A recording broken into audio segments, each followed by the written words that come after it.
एक और बड़ी खबर, खार्किव में रूस के अटैक की इंटेंसिटी आज सुबह से ही काफी तेज है, जो बता रहा है कि खार्किव में रूस का बड़ा प्लान क्या है। बड़ी खबर यह है कि खार्किव की रिहायशी इमारत पर रूस का हमला हुआ है। रूस के हमले में एक महिला घायल हुई है। तो लगातार इंटेंसिटी अमित हमलों की तेज कर दी गई है और जिस कंसिस्टेंसी के साथ हमले हो रहे थे उसमें भी इजाफा देखने को मिला है। В квартиру попал снаряд, все загорелось на проспект Новобаварский, 95. Люди поумирают, я не знаю, это ужас просто. Ребята, у нас просто ничего не осталось. В аварии нам в квартиру попал снаряд, все загорелось на проспект Новобаварский, 95. Люди поумирают, я не знаю, это ужас просто. Ребята, у нас просто ничего не осталось. तो ये जो तस्वीर हम देख रहे थे यही बताती है कि जब लड़ाई होती है तो उसका एक बहुत ही भयावह चेहरा इस वक्त आप देख रहे थे। शायद जो बातचीत चल रही है उस बातचीत के जरिए इस मामले को सुलझा लेना चाहिए, क्योंकि डिप्लोमेटिक अगर हल हो जाता है तो शायद इस तरह से डिवास्टेशन देखने को ना मिले। मनीष, ये बमबारी के बाद की तस्वीर है। हाँ, एक चीज मैं जोड़ना चाहूंगी, उस तस्वीर में भले ही हमें भाषा समझ नहीं आ रही हो, लेकिन भाव और इमोशन, वो शक्ल और उस शक्ल पे लगी खून की तस्वीरें हैं, वो बहुत अच्छे से हमें दर्शा रही हैं कि किस तरह का परिणाम लोगों को फेस करना पड़ता है। वो दर्द हम देख सकते हैं। देखिए, यही विडंबना है कि दो सरकारों के उन्माद के बीच में पिस्ता कौन है? जनता जिसकी की कोई गलती नहीं। सर, मैं इसमें एक चीज जोड़ना चाहता हूं।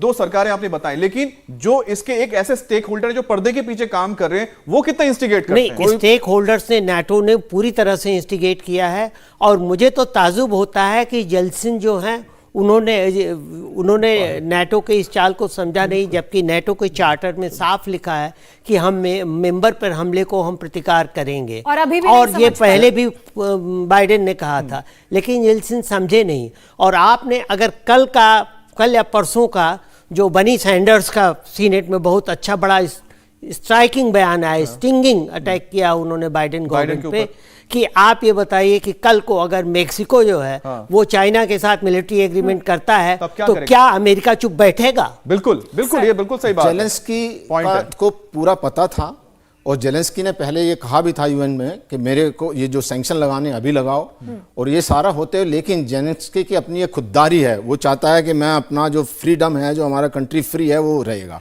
और जहां तक मैं एक चीज यहां बताना चाहूंगा, ये बहुत गलत नैरेटिव है कि जो पुतिन का कोई जस्टिफिकेशन नहीं है। जस्टिफिकेशन इसलिए नहीं है कि नाटो तो ऐसे डिफंक्ट हो चुका था। दूसरा एक जो है 1994 को एक जो इनको डीन्यूक्लियराइज किया था, उस समय पुतिन ने भी ये कहा था, या रशिया ने ये कहा था कि जी हम आपकी रक्षा करेंगे, आपकी सॉवरेनिटी मेंटेन होगी। यूके ने साइन किया था, यूएसए ने। तो धोखा तो जो है उसे देखिए, नाटो डिफंक्ट कभी नहीं हुआ था। 1990 में क्लिंटन के साथ जब बात हुई थी येल्सिन की, तो क्लिंटन ने साफ कहा था कि NATO will not be allowed to move eastwards even by 1 inch. Exactly, ये उसमें और यही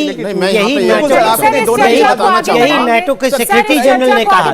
काबुल के बाद में, अफगानिस्तान के बाद में जर्मनी बिल्कुल फेवर में नहीं था, और फ्रांस ने ये कहा था कि नाटो जो ब्रेन डेड हो चुका। वो तो साथ में थे ही नहीं, बिल्कुल इराक में नहीं थे, साथ में नहीं थे ना, देखिए भी नहीं था, यूके भी नहीं था, ये सारा इराक डिसमेंटल था। ये तो रिवाइव कर दिया अभी रशिया ने इसको। सर, हम इस पर और विस्तार से बात करेंगे। अमित, हम इस पर और विस्तार से बात करेंगे। इंडिया टीवी हर वक्त हर जगह डाउनलोड करने के लिए सर्च करें India TV news Google play store या ऐप स्टोर पर।